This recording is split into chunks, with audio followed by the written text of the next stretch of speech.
Hey there, friends and running fans. This is Amby Burfoot welcoming you to the latest episode of the podcast, Running, State of the Sport. And this is George Hirsch, your co-host at Running State of the Sport. In every episode, we talk to the smartest, most informed, most influential, and sometimes fastest runners on the planet. This week we're talking with Jeff Galloway, one of the most influential American runners and coaches of the last 50 years. Jeff made the 1972 Olympic team at the 10,000 meter distance, and he won an early Houston Marathon in 2:16. But later, he focused his entire attention on helping thousands of beginning runners enter the sport with his run, walk, run method.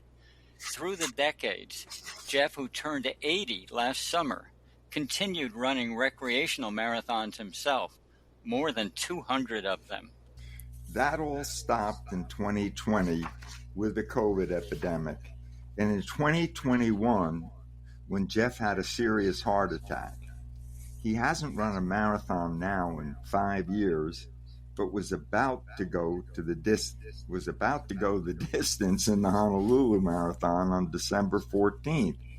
That would have made him the first person, get this, Amby, to complete a marathon in 8 consecutive decades of his life, from his teenage years through the 80s. Unfortunately, we need to add the word but. A couple of days ago, Jeff tripped in a household accident, banged up his knee so badly he can't fly to Honolulu.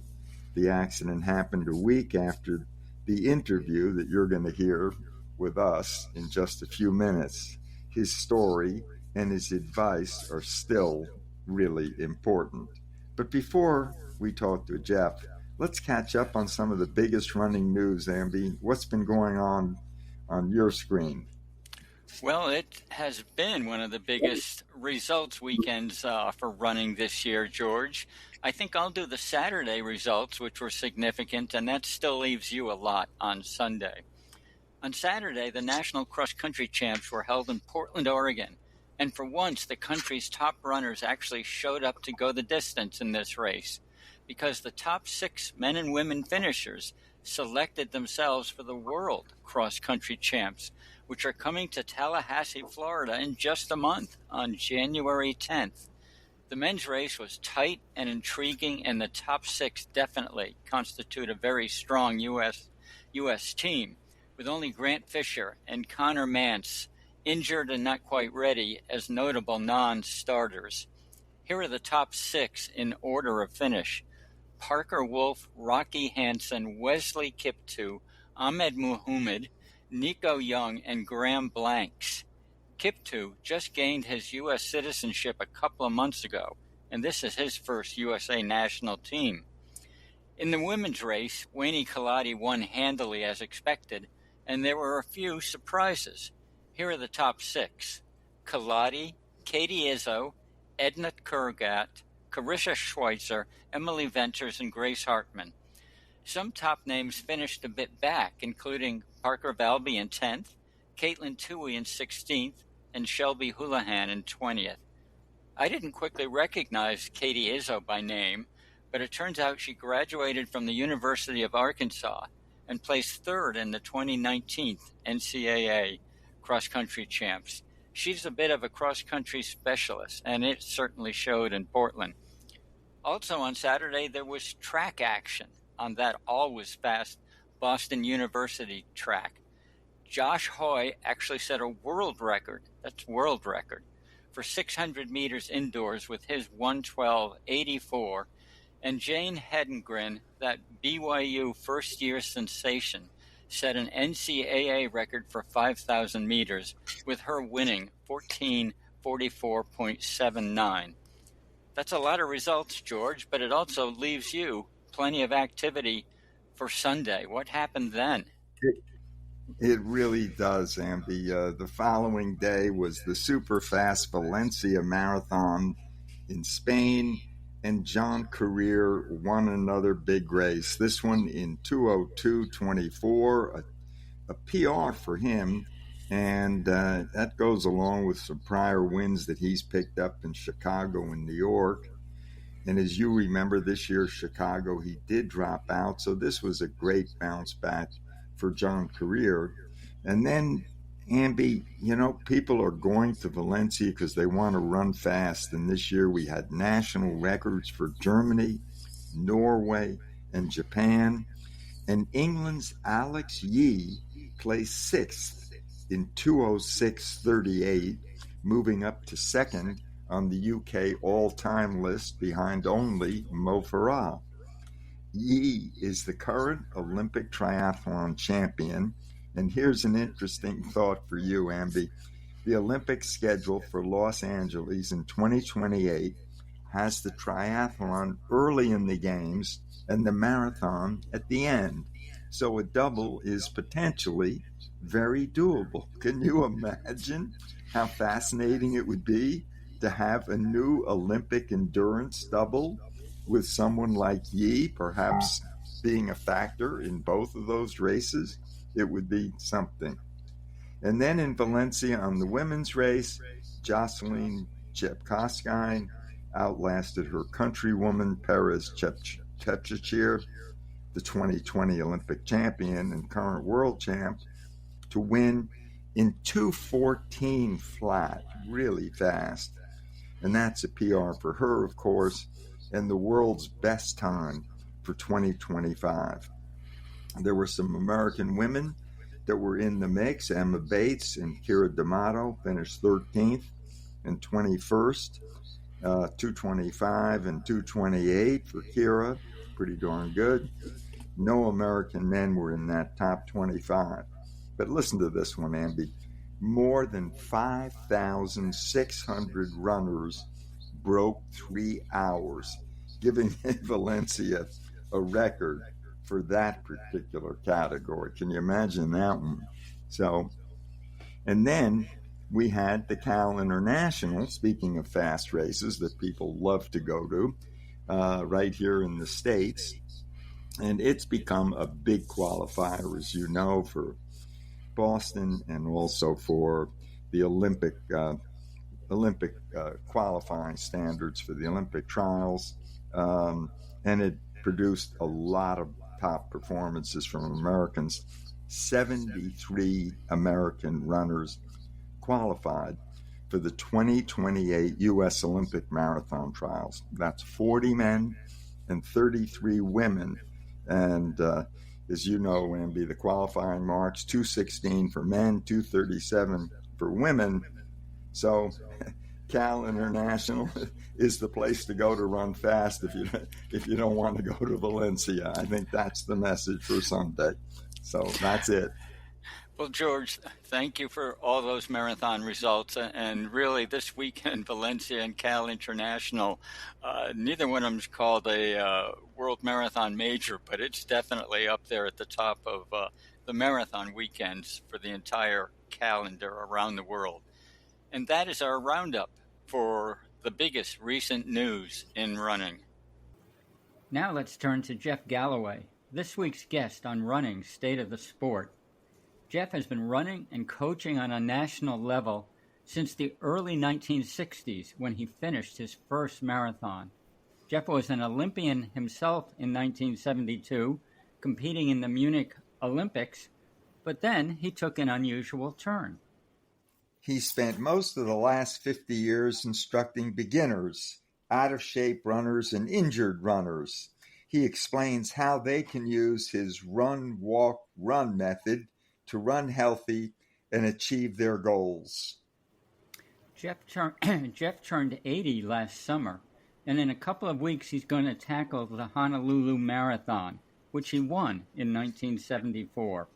If he finishes, and I'm betting on him, he'll be the first person ever to complete a marathon in 8 consecutive decades of his life, from his teens through his 80s. Jeff, welcome to the Running State of the Sport podcast. We're excited to catch up with you. Well, thanks, Amby, and thanks, George. It's great to be together again with such long-term friends. Amby, you are now the longest continual friend that I have had in running and in life itself. And I appreciate our friendship very much. Well, Well, likewise, Jeff. And I wasn't even going to say this, but for some reason the other day, I saw a photo of you running recently or a few years back. And I got to say, Jeff, that stride has changed a lot since 1967. It 19, certainly has. And I'm 19, not saying that it's all good, but I'm still running. Strides that, only go in one direction, shorter. you guys could go on and on about your days at Wesleyan running with Bill Rogers. I mean, what a time that must have been. So, Jeff, We I could want spend a whole show on that, but we won't. exactly. I want to begin by asking for a quick update on your personal biography. We've already just heard you're 80 years old, and where you're living now, your family situation, and just take us through it. What do you do on a typical day? Well, Barb and I spend most of our time in Florida now, mostly on the Panhandle, sometimes down in mid-Florida due to the Disney events, and also our grandchildren who are living down there. So Wow. it's a great time for us to do that. We have 6 grandchildren. 2 of them are in Orlando, and 4 of them are up in Minneapolis. And our son and daughter-in-law in Orlando area are heavily involved in the Run Disney races, which of course I am. I spend most of my time writing and answering emails. I still average about 50 emails a day from various sources, mostly about how can I get out of this problem and how can I train for something. And I dearly love that. I absolutely love interacting with every single person. So I am still quite active. I average about 15,000 walking steps a day, walking and running steps, and most of them are walking. I'm, as you indicated, Amby, I'm headed back towards the Honolulu Marathon, looking very much for it for that whole weekend, and looking forward to sharing that with you and Christina. Jeff, I bet you have received and answered more running emails than anyone else on the face of the planet. But let's go way back to your first marathon before you knew the answer to all those questions. When was your first marathon? How old were you? How did you train for the darn thing? And what was it like? Well, like so many aspects of my life, there's a story associated with it, so I'm going to edit it down. Basically, I came home for winter break from Wesleyan my freshman year, and connected with a few of my running friends from high school, and they were all excited about this first Atlanta Marathon that was going to be run over the following weekend. And I really, at the moment, didn't have any idea that I wanted to do that. My longest run had only been 15 miles and training for cross country at Wesleyan. But they told me that there was a really big trophy, and I had never won a trophy in my whole life. And I knew there wouldn't be too many people that would show up for it. So I decided I'd go out there and register on the spot, which the race director allowed. So I get out there early, and I see that indeed it is a rather large trophy. So I gave the $3 entry fee to the race director, and but I knew that there was one person that I couldn't beat. He wasn't there. So that's why I turned in my $3 and the entry form. But wouldn't you know, about 3 or 4 minutes before the start, this guy pulls alongside the curb, gets out, and lines up on the starting line. And I said, race director, Armstrong, I want to pull out of this. And he says, I'm not going to do it. I'm going to keep your $3. Well, $3 meant something to me back then. So I stayed in it. And sure enough, when the gun fires, he takes off. I don't see him again. he's out of sight very quickly. It was a 10-loop course around Chastain Park in Atlanta, and I decided to just do a workout. And just after 15 miles, I was getting really tired, so I passed by the race director and I said, "I'm done." He said, "You can't stop now. You're in first place." And I said, "What happened to Ken Witt?" He said, "He dropped out 3 laps ago." I said, "Well, thanks for telling us." So I decided I'd go on. I took a look at the trophy and decided to go on, and I did for another couple of laps. And by that time, I was taking walk breaks, but it wasn't the way that I prescribe them now. It was before I would pass out. I took a walk break, and I passed by the race director and said, "There's nothing you can tell me that'll keep me in this race." And he looked at his watch and his tabulation of times on his sheet, and he said, "You're half an hour ahead of second place." Oh my goodness. Oh my So goodness. I gutted it out, hunkered down. I just wanted to get it over with. A lot of walking in that last lap of 2.5 miles, but I did win that race. And it took me about 3 months before I really enjoyed running again. I was so sore. And the worst part about it at that time of my life is I had to cancel a hot date that I had that night. I was too tuckered out. You know, where's that trophy now? You have it in some cherished place? Well, sadly, no. We have moved 3 times in our married life, and somewhere in that moving, it went away. And I really regret that because it really was a classic one. Yeah, it's significant. Well, let's jump ahead into the early 70s, Jeff. You were part of the Florida Track Club along with Jack Batchelor, Frank Shorter, John Parker, others. And we all remember their uniform with the bright orange fruit on it, which was really famous then in running circles. But they were in Gainesville and you were in Tallahassee. So how did that happen that you weren't all training together in the same place?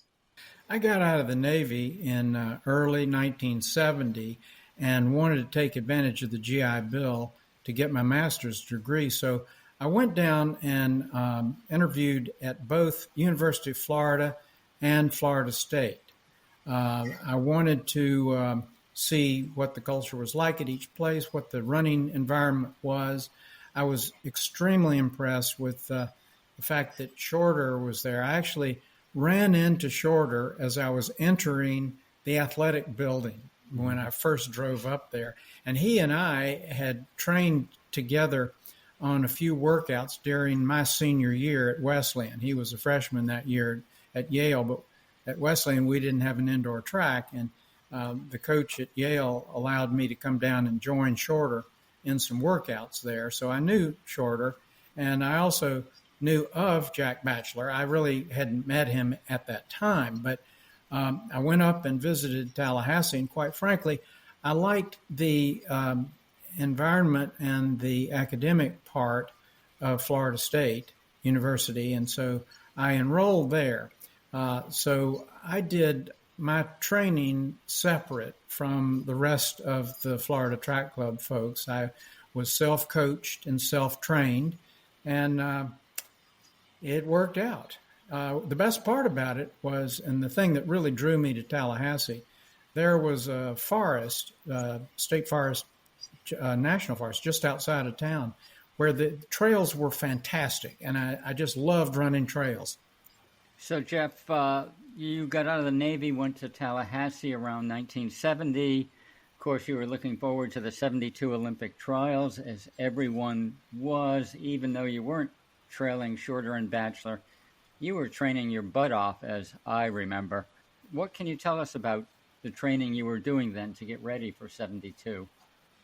Well, Jack and Frank were running 10 miles in the morning and 10 miles in the afternoon, 20 miles a day. I was only running about 7 or 8 miles when I reported to Tallahassee. So I gradually ratcheted up my mileage over the first year up to that 140 miles a week. And I'll tell you, it knocked me on my butt a lot of times. I mean, I had some extremely tiring days, sort of dragging myself around. But the body adapted. I met a good friend there who was on the Florida State track team named Ken Meisner. And the first year, Ken and I did a lot of our tougher workouts together, which was really a good thing. The second year, Ken had a draft requirement, and he and I were not able to train together, so I was on my own. But I already had the format set up, and we got together as a track club at races, and then Frank arranged for any of us who wanted to go out to Vail for 8 weeks of training before the Olympic trials. And I have to tell you, if there's one thing that moved me up from the national class where I was to the world class Olympic level, it was training at 8,200 feet at Vail. It really did work. So let's talk about those Olympic trials in '72. They were in Eugene, and there were some strange and unexpected things happened. The 10,000 meters came first, and then followed by the marathon trials a week later. So in a somewhat abbreviated fashion, tell us the story about the 72 trials, Jeff. Well, very happily, I will tell the story with the ups and downs that happened. And basically what happened was I was a latecomer to qualifying for the 10K. I had already qualified in the marathon, which was my better event. But 2 weeks before, I drove from Vail out to Seattle for the National AAU Championships, and I needed more than a minute PR in the 10K, and I got a minute and a half PR there and qualified for the trials. So the way that Bowerman set up the trial schedule, he wanted to make sure that people who were doubling or tripling in events would be able to do that in Munich. And so he held the trial schedule exactly like the Munich schedule was. As a result, the 10K was run 1 week before the marathon. Now, he was given a lot of criticism for that. A lot of people said, you're not going to get your best marathon team if you did that, and all types of criticism across the board. But Bill, being the staunch individual that he was, he just held right up with that and went right on with his plan. Okay, so 1 week before the marathon trials, we had the final in the 10K. And it was a very hot day, very unusual for Eugene, about 90 degrees when the race started. I knew from 2 years of training in Florida what heat does to your time in races, and I wasn't about to go out with the leaders. I was ranked 12th in that race anyway, so I didn't have anything to really look forward to at a great level. Wasn't a lot of pressure on me. So I went at the pace that I thought would be sustainable and was in last place for 4 laps, for a full mile. I was in last place, and then they started coming back to me, past one guy, and then I looked for the next. And it became a game. I was just looking for the next person ahead, and started getting really tough about 4.5 miles into the race with the heat. And I didn't know what place I was in. So I looked across the track and saw Shorter, who was in first. And then about 100 yards back, Jack, my teammate, was in second. And I said, wow, well, who's in third? It was me. I had gotten into third without realizing it. I passed Jack another couple of laps later and finished second in just a glorious experience of my competitive career. That's the most exciting race I've ever run in. So Frank and I were qualified, and our teammate Jack was in third place coming off the final curve until 40 yards to go in the race, when the son of the mayor of Eugene, Oregon, John Anderson, comes storming up, and the crowd is cheering like you wouldn't believe, and John was responding to it. He passed Jack with that 40 yards to go, but Jack went out too fast, and he was wobbling. He was exhausted, and he bumped into John Anderson as John went by, and an old official there disqualified Jack. I've never seen it in a 10K happen like that, because John went up to the officials and said, there is no protest here. It didn't affect the outcome of the race. And the official said, I have the authority and I disqualified him and he is disqualified. So the significance was that Jack had one more chance to qualify for the team, and I wanted to get him on the team. He was the founder of our club. So we conspired on our runs each day for the next week before the race and picked out a pace that we thought would happen. It was still going to be a hot day. And so now we you're set talking the pace. you're talking about the marathon a week later. That's right. The week later, marathon race for the place on the Munich team. So Jack had two things going against him. First, he had only trained up to 15 miles because he didn't think he was going to have to qualify in the marathon. And secondly, he was terrible about pacing. And every race that we ran, Jack would go out with the leaders, even when he wasn't able to stay up at that pace. And that's what got him into trouble in the 10K.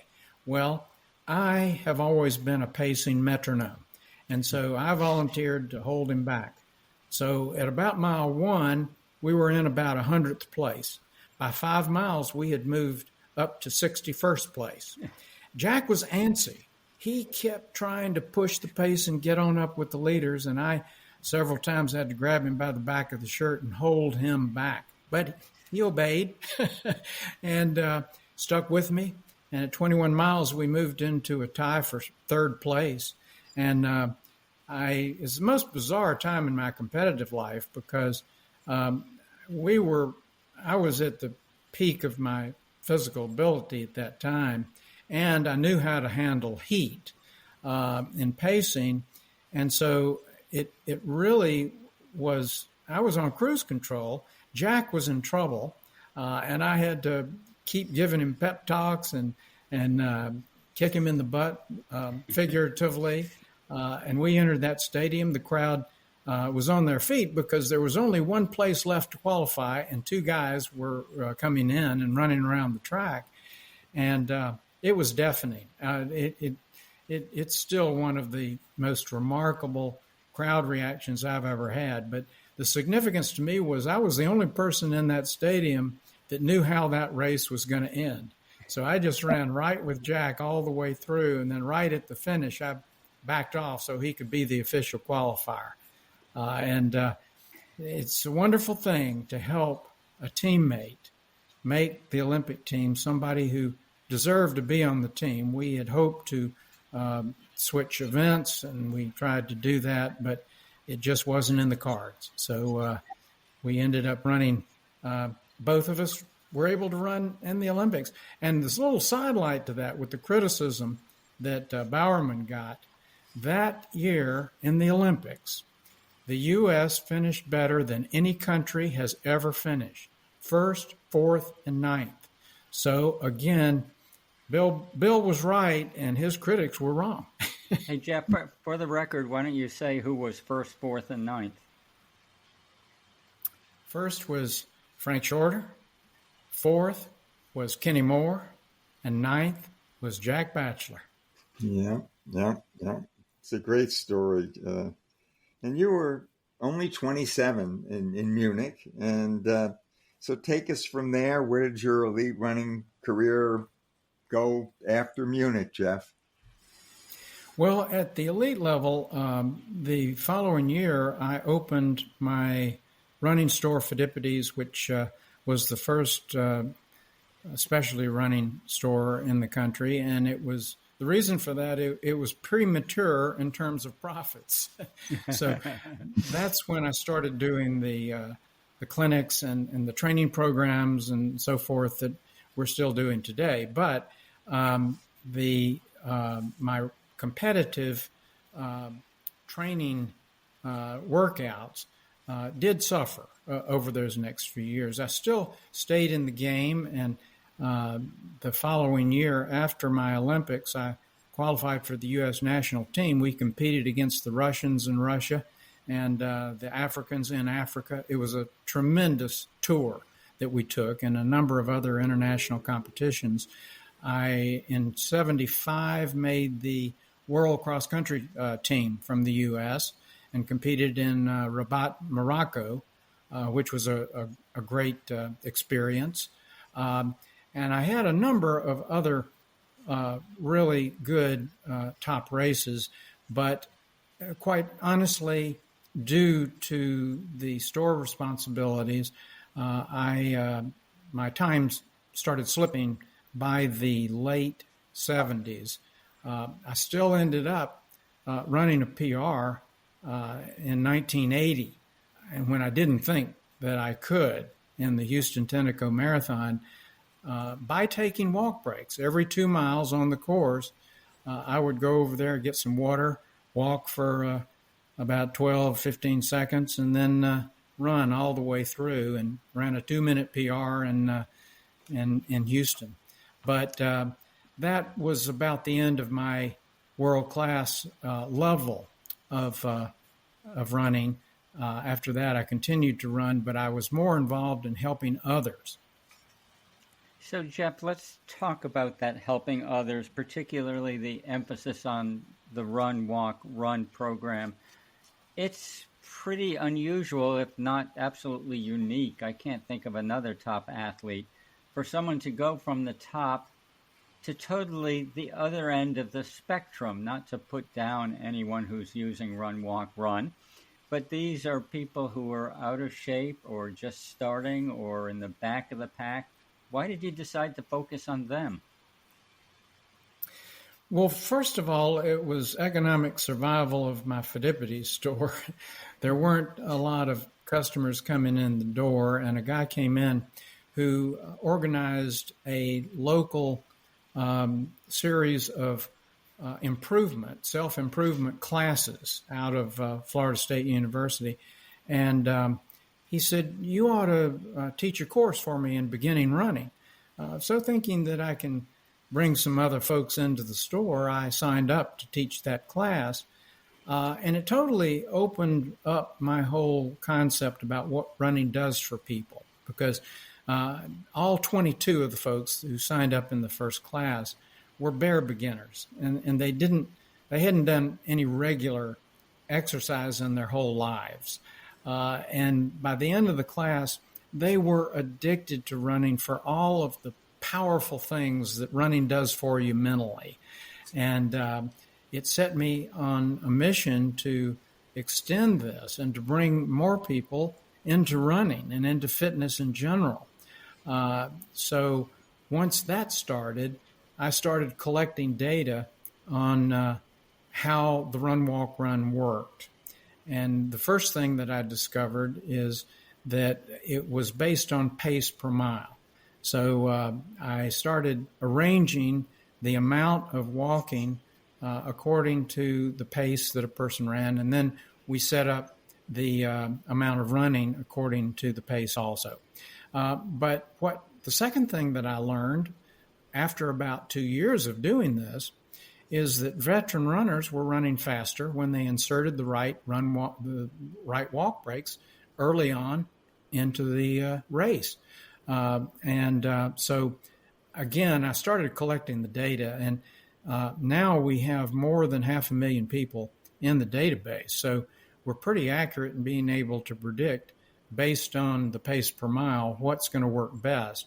But the overall lesson is that each person should experiment and find what Run, Walk, Run strategy works best for them. So the ratio of running and walking, as you're talking about when you say it depends on what's best for them, how do these ratios work for runners? And some of them, obviously, if they're setting PRs, as you say, maybe they're only walking 10, 15 seconds and not very much. Well, that's true for folks that are running below 5 minutes in the mile and so forth, or below 6 anyway. But, George, what I found is that over time, as the data comes in and people experiment with the amount of running and walking, the strategies have shrunk. In other words, shorter amounts of running and shorter amounts of walking. First, we found that 30 seconds has been provide the maximum recovery period during a race. And when people when they walk more than 30 seconds in, say, a marathon, the second half, they tend to slow down and it becomes harder and harder to restart. But when they shift to a 30-second walk break from the beginning, that is often taken care of, and the pace can be maintained if the weather is appropriate.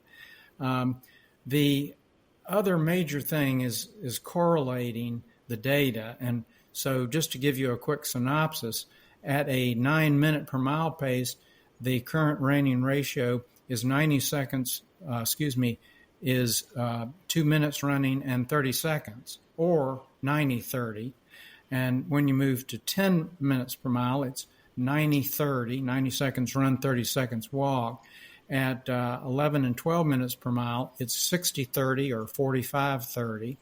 At 13 minutes per mile and 14, it's 30-30, 20-20, or 15-15. At 15 minutes, it shifts the other way, run 15, walk 30.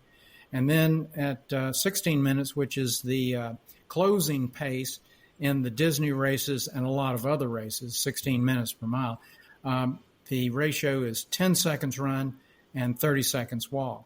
But we encourage people to take that as a boilerplate and then innovate on it to find the best ratio for the individual.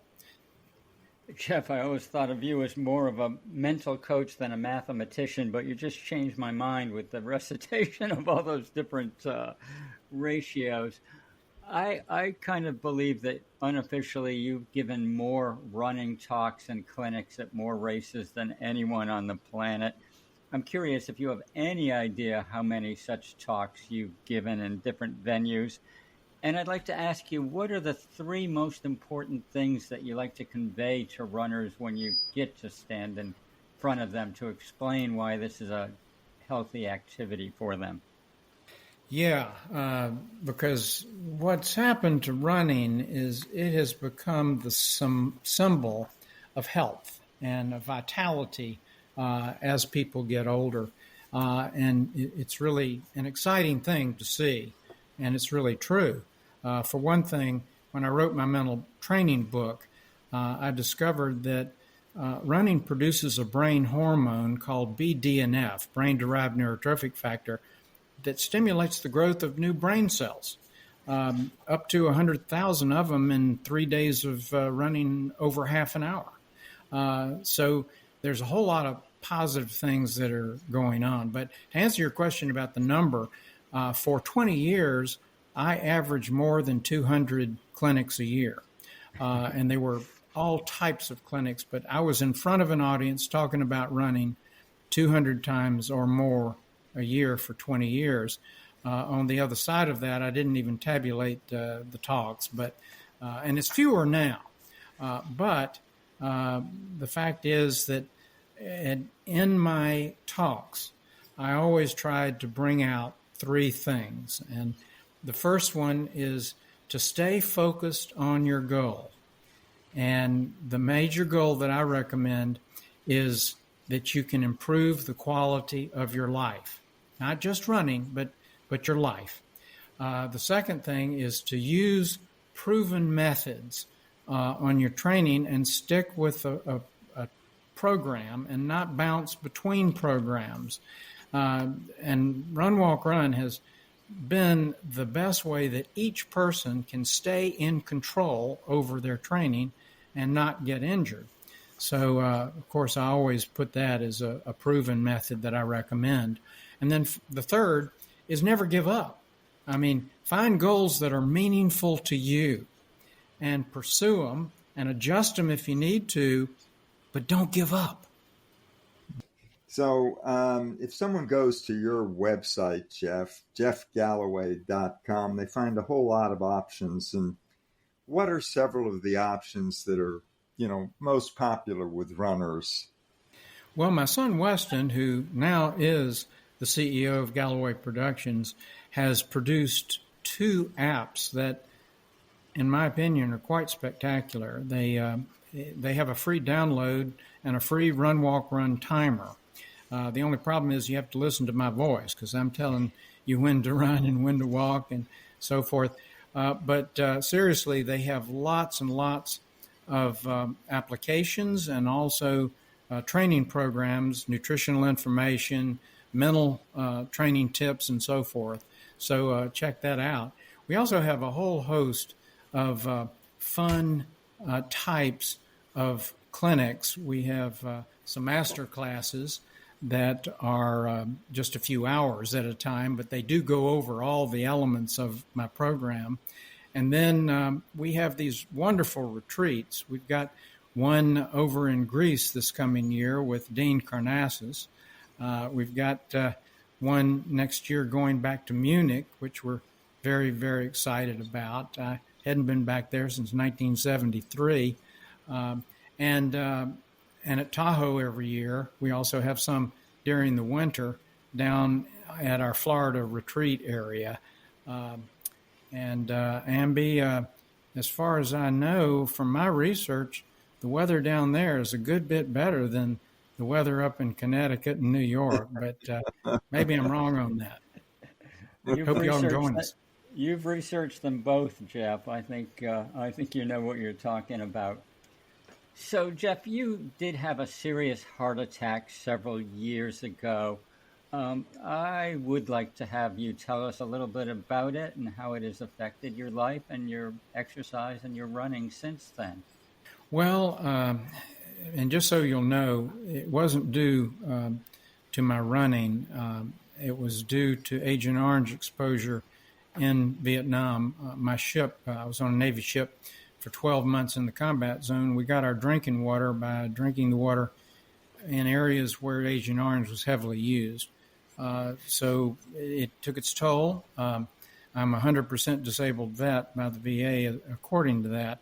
But the damage that was found was repaired to some extent by 5 stents. And the surgeon said that the damage was actually had been there for more than 20 years before I had my heart attack. And he found collateral circulation that had been developed because of my running. He said, your running saved your life. He said the average person would have either been to see us at least 20 years before this, or they wouldn't be around. So anyway, that was the first thing that came out of that. But the other thing that has been a blessing for me is it's connected me up with thousands of people that have had setbacks in the cardiac area, the cancer area, and a lot of other areas. And it's just a wonderful thing to be able to work with them. And in most cases, I can find a run, walk, run strategy and other things that can get them back and be active again and get these mental benefits that occur when you move those feet. So, Jeff, you haven't run a marathon now, if I'm not wrong, in more than 5 years. So why in the next few weeks are you going to take on the Honolulu Marathon? And tell us, how's your preparation been going for it? Well, first of all, I'm going to blame Amby for that because he sort of disclosed this 8-decade thing a few years ago. And boy, Amby, when you told me about that, for some reason that clicked. I mean, you come up with interesting concepts and goals all the time, and I credit you for that. But this one clicked. I mean, it really did. And so as COVID hit and then my heart attack, I really didn't have any desire to run another marathon. But because of great medical care, I have been improving significantly in my endurance. Now, I will never run very fast at all. As a matter of fact, it's questionable whether I could run a 16-minute per mile marathon. But in the Honolulu Marathon, there is no finish time that is limiting me. And so therefore, I wanted to run one more marathon. The other aspect of that, Amby, which we have talked about on various occasions, is the effect that younger runners have when they see older runners like you and I, and just so many good people like George out there past a certain age. And one of the most remarkable things that I noticed early on during even my Wesleyan years, when we would go to these road races on weekends and we would meet some runners in their 70s and 80s, and they didn't act their age. They were as sharp and as energized as any 30-year-old. And so I remember back then in my college age said, I want to be like that when I'm their age. And now I am. And I'm finding that people are coming up to me in large numbers saying that I'm an inspiration and that they almost gave up at a certain point and they read something that I had written or said, and they got them right back in the game, and they thank me so much for that. So there's an effect that all of us have on others as runners. Neighbors who see you running through the neighborhood, your parents of other kids at schools that your kids go to, and so forth. You're making an impression, each one of you. And I just want to provide that positive impact. And Amby, I'm looking forward to running at least a little bit of it with you. I am also, Jeff. I want to add, I don't think anyone has done more than you have to spread the good word and the inspirational aging over many years. So thank you for that. In trying to be somewhat statistically accurate for our listeners, neither Jeff nor I nor anyone else can absolutely prove that no one has ever run a marathon in 8 consecutive decades of their life. But I did check this week with a guy in England with the Association of Road Race Statisticians, because I was worried about Germany and New Zealand and Asia and whatnot. He said there's no way any of those other countries would have someone because they didn't have enough marathons, if any marathons, back in the 60s. So it's on you Americans. And Jeff, I've looked pretty hard, and I don't think anyone has done what you've done. But as you've said, if there is someone, so much the better for them, and we'll flush them out, and then we'll publicize their efforts. Let me ask you about the Honolulu race. I'm curious who's going to be at your side or nearby. Maybe your wife, Barbara, who's been there in so many marathons with you. Are any of the kids going to run it with you? Are you going to have any positions? Are you nervous about the race? I'm not at all nervous because, quite honestly, I am going to do mostly walking. And I know that I can do that. Secondly, there will be a core of people who want to go with me. They've already told me that. And I'm going to be telling stories. And, that's one of the things I like doing better than anything else. I love telling stories. And blessed by running experiences, I have a ton of them. So we'll be doing that. But I'm really looking forward to sharing this with you, whatever you, Amby, want to do. My wife, Barb, has wanted to do this with me. For one thing, she wants to make sure I stay in the game, and another thing that's really exciting to me is that my cardiologist is going to run with me. So I've got medical care along the way. He is the one that really saved my life when I had the heart attack. And Adam Carlisle is his name, from Piedmont Hospital, Piedmont Cardiac in Atlanta. And so we've just got a good entourage of folks. We're going to take our time. I'll be drinking a lot of D-Fizz Coca-Cola along the way and eating some pretzels and all the way to the finish line. So, Jeff, you finished first, second, and fourth in Honolulu in the past. And you've mentioned that you want to stay in the game. And so your goal, I take it, is to cross the finish line? Is there any, and probably in pretty good shape? Anything other than that? Well, I promised my wife, Barb, that I wasn't going to look like I was about to keel over. So I'm definitely going to pace myself accordingly with that. But other than that, I'm looking forward to the camaraderie. I mean, most of my marathons now are done with folks who are in the second half or the last quarter of the crowd in these marathons. And they have a lot more of a sense of humor than the folks in the first quarter of the marathons. And I love being with them. And I love exchanging stories and all the various tips and personal connections that evolve from that. Jeff, you're so soft-spoken and gentle with that disarming southern drawl of yours. I'm wondering, is there a tiger in there somewhere? I mean, what has kept you going through all the decades, which inevitably have potholes in the road along the way?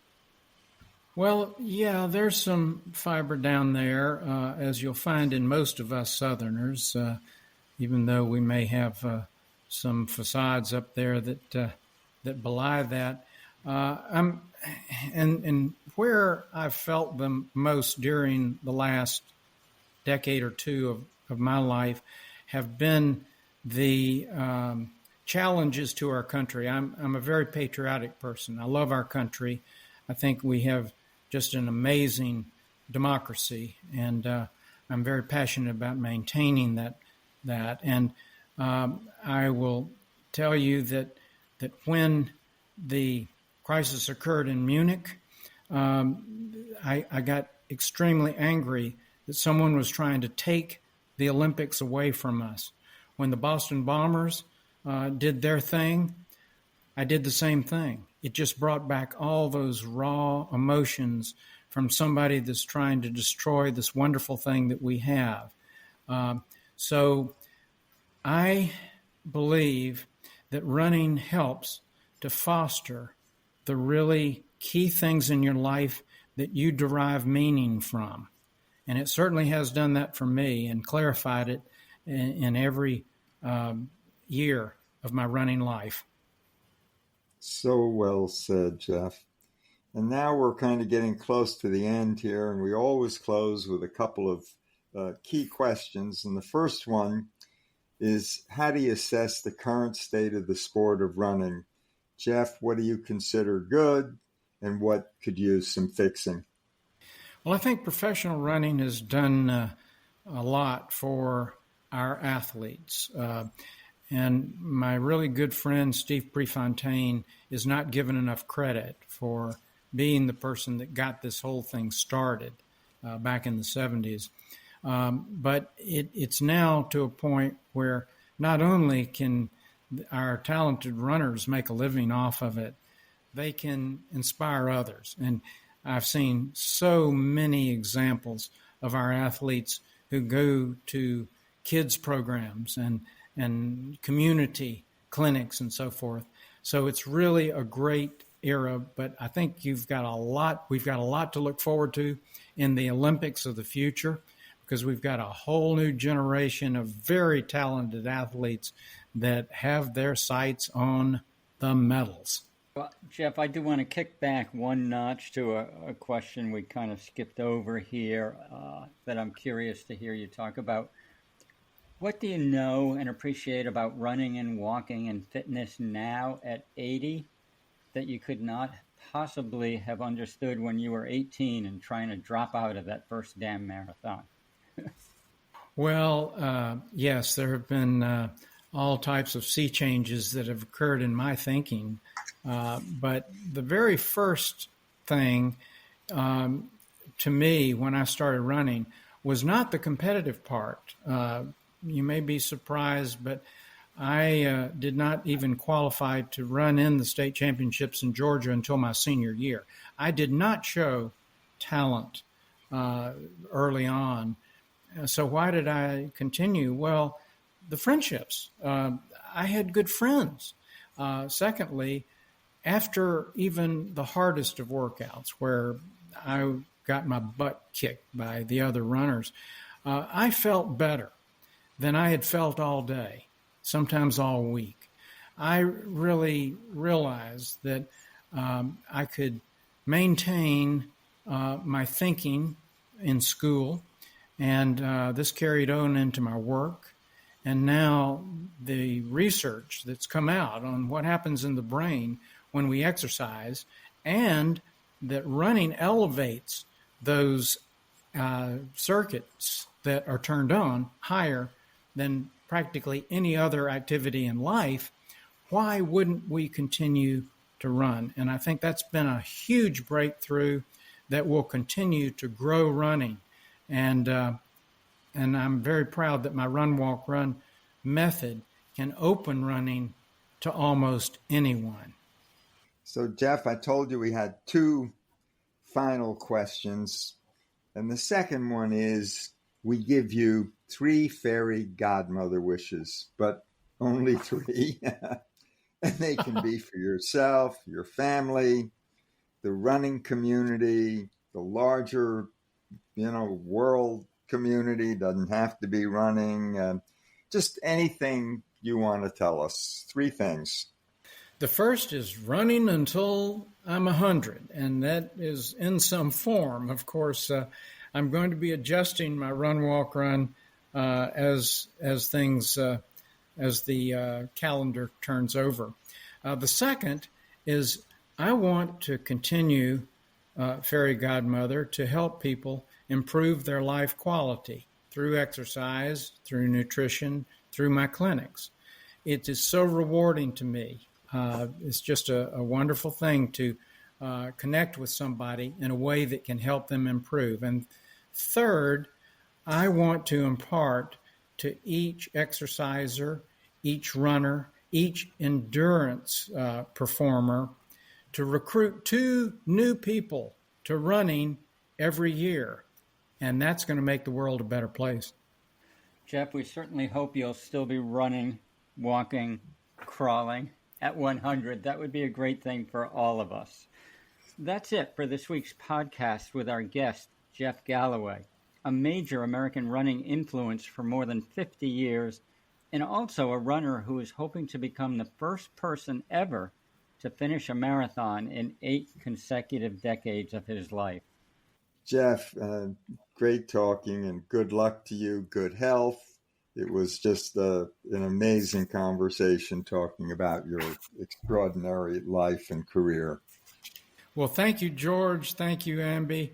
You have a wonderful podcast, and I know that what you're doing is helping people improve the quality of their lives. Keep it up.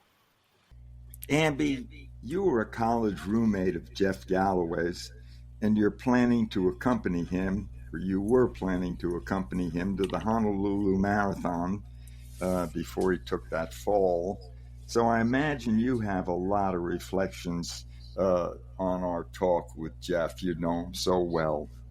Well, I do, George, and boiling them down to something simple isn't easy, but it did come to me that what was interesting was that Jeff and I attended Wesleyan University together for 3 years in the mid-'60s.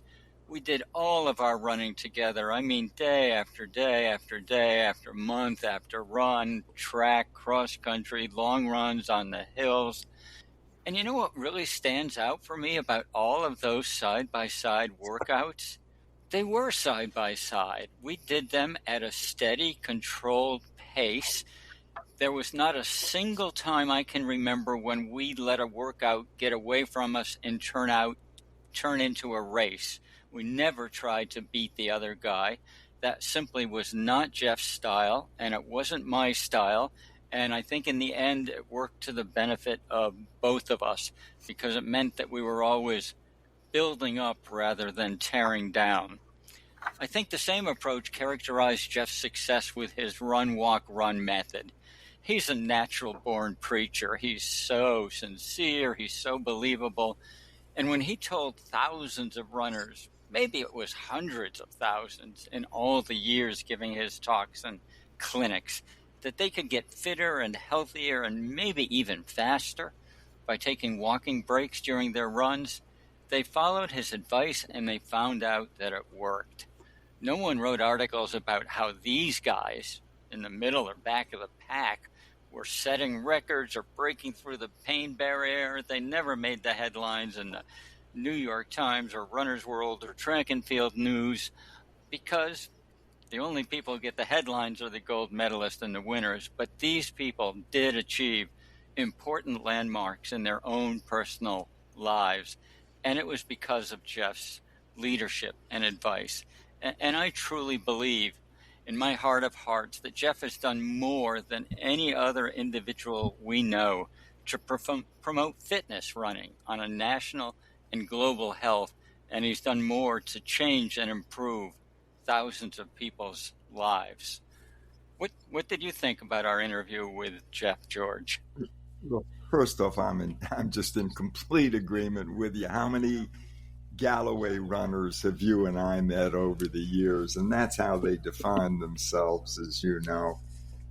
What struck me is this attempt, which has been aborted for the moment, but I think it's not finished, to be the first person to run 8 marathons in 8 different decades. And unfortunately, Jeff is not going to go to Honolulu and accomplish that, now, this on the 14th of December. But I know Jeff well enough to know that when he sets a goal, we're gonna see him get that back on his calendar. And when he does, it's going to be a great story in running for sure. Amby, I wanted to go back to our little chat with Jeff about the 78 Olympic trials. After he made the 10,000 meter team, he ran the marathon trials. And what's your recollection of that? I know you remember that very well. Well, I sure do, George. And I've got a note that you said 78 trials, but you meant 72 trials, and that's fine. So Jeff only ran the 10,000 as a workout. He didn't particularly consider himself a great 10,000 meter runner and wasn't trying to make the team in the 10,000. But it turned out to be a really hot day, and he's a great heat runner. So he ended up grabbing that third spot, which put him on the team. He really wanted to make the team in the marathon, which was his best event. And that race was a week later. And it meant now that his teammate, Jack Batchelor, who had a bad day in the 10,000, should have made the team. He didn't.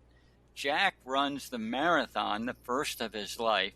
Jeff paces him every step of the way. Could, I think, rather easily have beaten Batchelor at any point in the race, certainly at the end. But rather than do that and take another Olympic spot and deny Batchelor again, he, of course, steps aside, stops, lets his teammate, Florida Track Club teammate Batchelor, finish a step ahead of him. And so Batchelor's now on the marathon team, and Jeff is on the 10,000 meter team. Neither in the event they wanted, but both on the team and both representing the Florida Track Club, which was important. And that was a pretty incredible show of sportsmanship, don't you think? I think it tells us the world about who Jeff Galloway is as a person. And he's demonstrated that over and over again. And he's just a leading figure in the world of running and has been for all these decades. I wish him a quick recovery and getting on to that 8th decade of marathoning. I'd love to see that. Well, thank you, George. And Jeff thanks you as well. I did have a long phone conversation with him yesterday. He was actually in a hospital getting a lot of tests to make sure that nothing serious went awry when he took that fall.